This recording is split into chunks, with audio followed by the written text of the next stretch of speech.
ہر طرح کی تعریف اللہ کے لیے ہے جو پہلی بار اور دوبارہ پیدا کرنے والا ہے، بہت بخشنے والا اور محبت کرنے والا ہے، عرش کا مالک بڑی شان والا ہے، جو چاہتا ہے کرتا ہے، جو کچھ آسمانوں اور زمینوں میں ہے سب اسے معلوم ہے،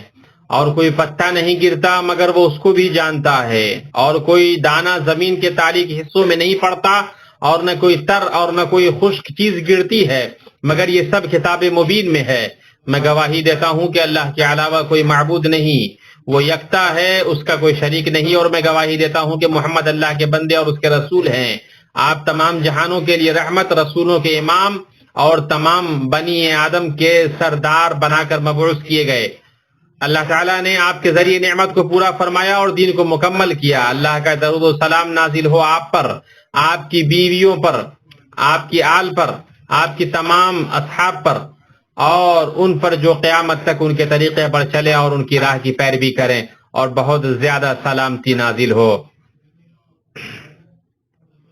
اما بعد، اے لوگو،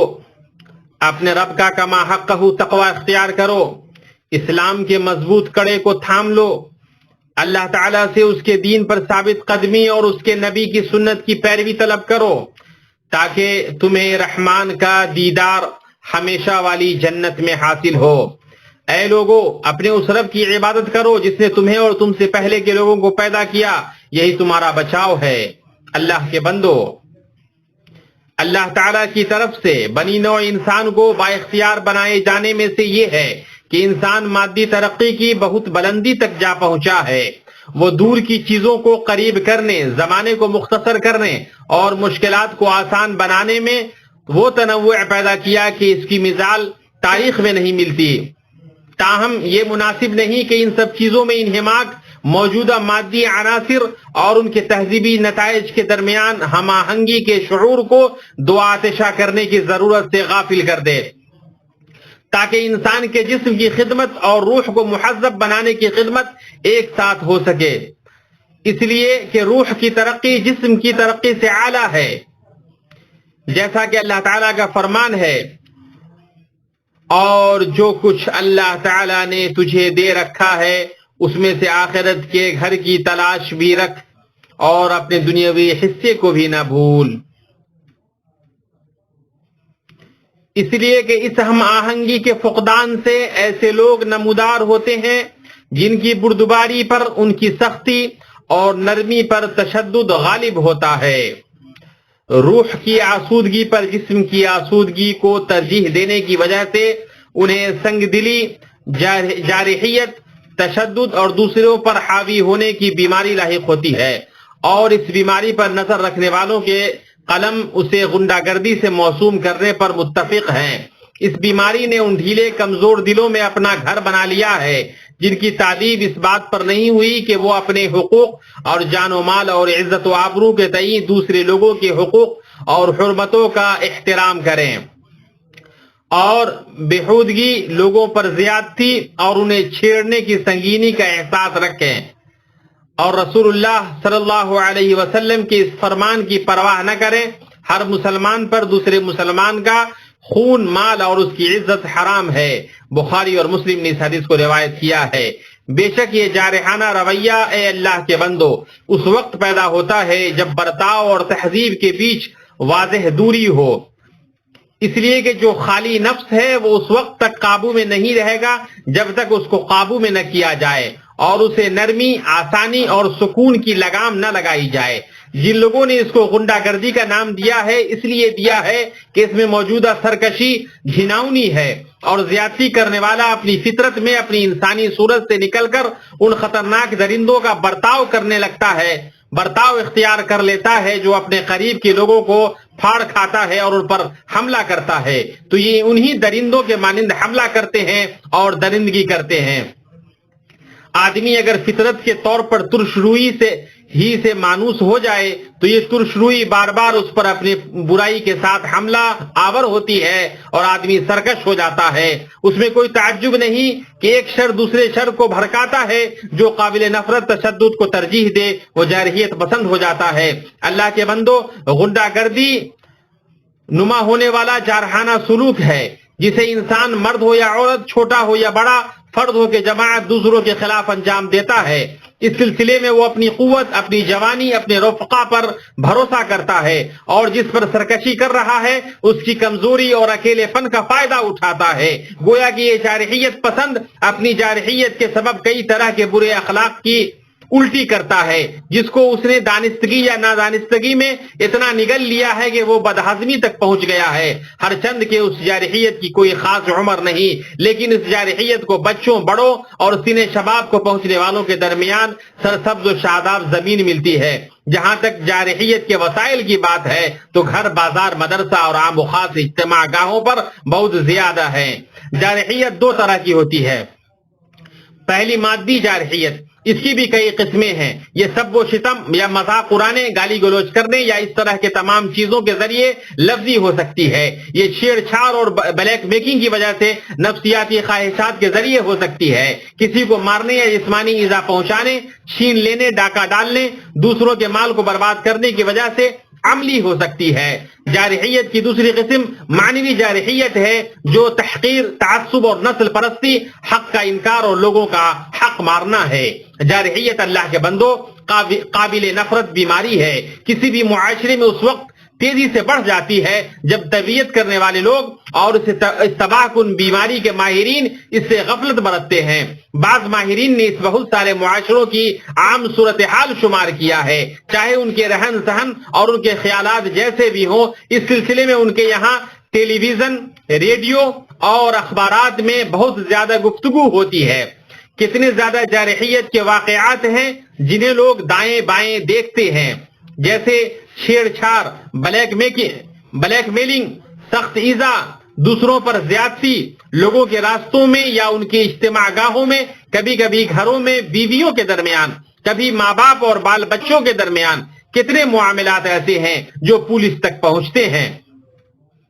اس جارحیت کی لعنت کو سامنے رکھیے اور دیکھیے کہ کتنے معاملے شفا خانوں اور عدالتوں تک آتے ہیں۔ کتنے قصے اور کہانیاں ہیں جنہیں اخبارات بیان کرتے ہیں اور لوگ جنہیں خبر اور مشاہدے کے ذریعے رابطے کے وسائل پر قابل توجہ طریقے سے ایک دوسرے کے ساتھ شیئر کرتے ہیں۔ یہ جو نظر آنے والی جارحیت ہے اللہ کے بندو، سماج اور خاندان میں احسان مندی، بھلائی، شفقت اور محبت کی اینٹوں کو منہدم کرنے میں یہ جارحیت تشدد، باہمی نفرت اور حسد کی سب سے تیز کدال مانی جاتی ہے۔ اس کی سنگینی اس وقت مزید بڑھ جاتی ہے جب یہ بچوں کے تعلیمی ماحول میں ہو، کیونکہ فہم میں بنیادی مخرجات ذمہ داریوں کو برداشت کرنے، عادتوں کو مہذب بنانے اور نشو و نما پانے والے بچوں کے باہمی محبت کے درمیان اور نیکی پر عام تربیت اور بچیوں کی بلند اخلاق پر جو تربیت ہونی چاہیے اس کے درمیان واضح تضاد پایا جاتا ہے۔ اسی طرح موجودہ سوشل میڈیا کے ذرائع کے سبب نئی الیکٹرونک اور ٹیکنیکل جارحیت بھی کم خطرناک نہیں ہے، اس لیے کہ اس کا جو نقصان ہے وہ کسی بھی دوسرے ذرائع سے زیادہ ہر گھر میں پھیلا ہوا ہے، اور اسی طرح یہ کسی کو حاشیے پر ڈالنے اور کسی کو پریشان کرنے میں پوری طرح کارگر ہے، اور ایک ہی سماج میں عام و خاص تمام کو پریشان کرنے کی صلاحیت رکھتا ہے، جبکہ یہ معاشرہ باہمی محبت و اخوت، عام نیکی کے پاس و لحاظ اور اپنے اور دوسروں کے اوپر جو ذمہ داریاں عائد ہوتی ہیں ان ذمہ داریوں کی ادراک کا زیادہ ضرورت مند ہے۔ ہم اگر جارحیت کی طرف سرسری نظر بھی ڈالیں گے تو پائیں گے کہ یہ دراصل ایک ایسی عارضی وحشیانہ حالت ہے جو اس نفسیاتی بحران کو بھڑکاتا ہے جسے جارحیت پسند پیتا رہتا ہے۔ گھریلو تربیت میں کسی خلل کی وجہ سے یا خاندان کے لوگوں کا تشدد کے ماحول میں جینے کی وجہ سے یا آدمی کا اپنے خاندان کے بیچ لگائی طاقت کو لیے پھرنے کی وجہ سے کہ اس کے گھر والوں نے اس طاقت کو وہ آزادی نہیں دی تاکہ وہ اپنی طاقت کا استعمال اس چیز میں کر سکے جو اس کے لیے فائدہ مند ہو، نقصان دہ نہیں، اس لیے کہ گلاس بھرنے کے بعد چھلکنے لگتا ہے، یا اس کے شعور میں کمی کی وجہ سے یا اس کی تربیت میں خلل کی وجہ سے یا اس کے اندر پائے جانے والے انتقامی جذبے کی وجہ سے ہوتا ہے۔ یوں وہ ان تمام ماحصل کا اظہار دوسروں کے ساتھ جارحانہ رویہ اپنا کر کرتا ہے، یا تو وہ انتقام کے جذبے سے یا خود کو تسلی دینے کے جذبے سے، یا جس صورتحال میں وہ پھنسا ہوتا ہے اسے اس سے بھاگنے کی وجہ سے، یا وہ یہ گمان کر رہا ہوتا ہے کہ اسی کا نام جوانی، قوت اور غلبہ ہے، بطور خاص جب اس کے متعلقین میں ایسے رفقا اور دوست ہوں جو اس معاملے میں اس کی ہمت افزائی اور مدد کر رہے ہوں، یا اس کے لیے اسباب مہیا کر رہے ہوں، یا اس کی سزا اور انجام کو ہلکا بتا رہے ہوں، اس لیے کہ جارحیت پسند اور اس سے متاثر آدمی اور جارحیت کے معاملے کو ہلکا کرنے والے دراصل سب کے سب جارحیت کو بڑھانے اور زیادہ کرنے میں شریک ہیں۔ اور یہ حقیقت میں دراصل راہ راست سے بھٹکنا ہے اور ایسی بے ضابطگی ہے جسے کسی بھی شکل میں قبول نہیں کیا جانا چاہیے۔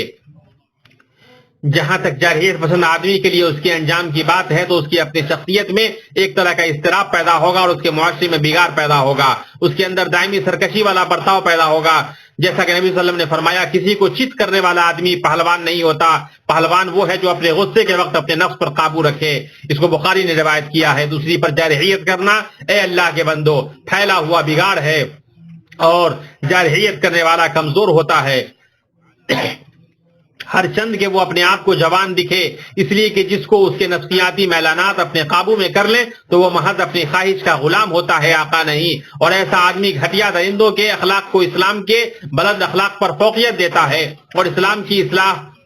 والی راہ کو بگاڑنے والا ہوتا ہے اور معاشرے کے مفاد پر اپنی ذاتی خواہشات کو مقدم کرتا ہے۔ جو آدمی سچ مچ اپنے آپ سے محبت کرے گا وہ جانے گا کہ اس کی ذمہ داری ہے کہ وہ دوسرے کو تکلیف نہ پہنچائے، اس لیے کہ دوسرے کو وہی ایذا پہنچائے گا جو اپنے آپ سے نفرت کرے گا، وہ اس کا ادراک رکھے یا نہ رکھے۔ چنانچہ بیماری اس کے اندر ہے، دوسرے کے اندر نہیں۔ اگر کوئی اپنی جارحیت کے نشے سے بیدار نہیں کیا جاتا ہے تو اس کی کلہاڑی دوسرے کے کندھے سے لٹک جاتی ہے، اور جب تک پرہیز کیا جاتا ہے دوا کی ضرورت نہیں ہوتی، اور جب دوا بیماری سے دور ہو تو پھر وہ ہرگز اپنی صحیح جگہ پر نہیں آئے گی، اور جب کوئی دیوار گرنے کے وقت گرد نہ اڑائے تو وہ گرنے کے بعد بھی گرد نہیں اڑائے گی۔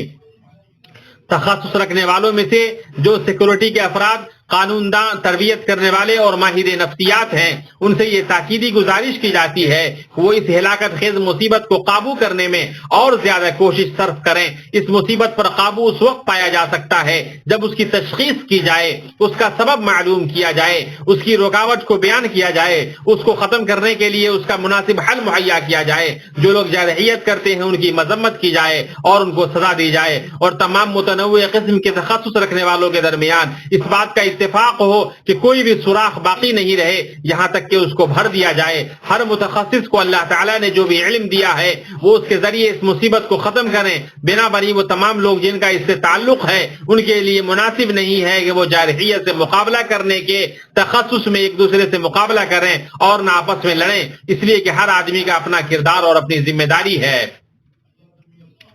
چنانچہ نہ تو خاندان کے لوگ مربی حضرات پر اس کا الزام رکھیں اور نہ ہی مربی حضرات خاندان پر اس کا الزام دھریں، اور نہ یہ سب مل کر کسی تیسرے پر اس کا الزام دھریں۔ پھر یہ کہ جارحیت پسند لوگ اللہ کے مکلف ہیں، ان کو اللہ سے ڈرنا چاہیے اور دوسروں کو ایذا پہنچانے اور سرکشی کرنے کی جو حرمت ہے ان کو ذہن میں رکھنا چاہیے، اور یہ بھی کہ وہ اپنی جارحیت کا دنیا اور آخرت میں پہلا نقصان اٹھانے والا خود ہوگا۔ اسی طرح اس کے لیے ضروری ہے کہ وہ اپنے ساتھ اور لوگوں کے ساتھ درستگی سے کام لے، اللہ تعالیٰ سے مدد کے بعد اس سلسلے میں وہ اپنے غموں کو کم کرے اور جو منفی طاقتیں اس کے اندر ہے ان پر لگام لگائے اور رضامندی، صبر اور شفافیت سے اس کا مقابلہ کرے۔ جارحیت جس چیز میں بھی ہوگی اس کو برباد کر دے گی، اور جس چیز سے بھی نکالی جائے گی اس کو مزین کرے گی، اور ایک آدمی کے برے ہونے کے لیے یہی کافی ہے کہ وہ اپنی جارحیت سے اپنے مسلمان بھائی کو ایذا پہنچائے یا اس کو حقیر سمجھے، یا پھر یہ کہ اپنے بھائی کے تئیں وہ لعن و طعن کرنے والا، سرکشی کرنے والا، گناہ کرنے والا ہو۔ اس کا مطلب یہ ہے کہ اس نے اپنی زمام مردود شیطان کے سپرد کر دیا ہے۔ اللہ کا فرمان ہے، اور میرے بندوں سے کہہ دیجئے کہ وہ بہت ہی اچھی بات منہ سے نکالا کریں، کیونکہ شیطان آپس میں فساد ڈلواتا ہے، بے شک شیطان انسان کا کھلا دشمن ہے۔ دوسری جگہ اللہ نے فرمایا، اور جو لوگ مومن مردوں اور مومن عورتوں کو ایذا دیں بغیر کسی جرم کے ان سے سرزد ہوا ہو، وہ بڑے بہتان اور سری گناہ کا بوجھ اٹھاتے ہیں۔ میرے لیے اور آپ کے لیے قرآن اور سنت میں برکت دے اللہ تعالیٰ، اور مجھے اور آپ کو اس کی آیات اور حکمت سے فائدہ پہنچائے۔ میں نے جو کہا وہ اپنی طرف اگر وہ درست ہے تو اللہ کی جانب سے، اور اگر درست نہیں ہے تو میرے اور شیطان کی جانب سے ہے۔ میں یہ بات کہتا ہوں اور تم بھی اور ہم تمام لوگ اللہ سے مغفرت طلب کریں۔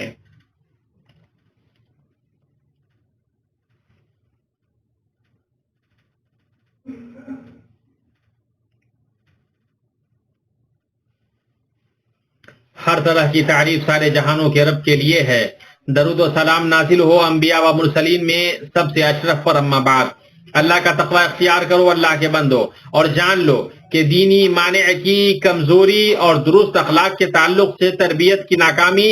جارحیت کے ہونے کے دو بڑے اسباب ہیں۔ اس کے ساتھ ماحول کو، ساتھیوں کو اور دونوں کا سماج اور معاشرے پر جو اثرات مرتب ہوتے ہیں ان کا اضافہ کر لیا جائے، اس لیے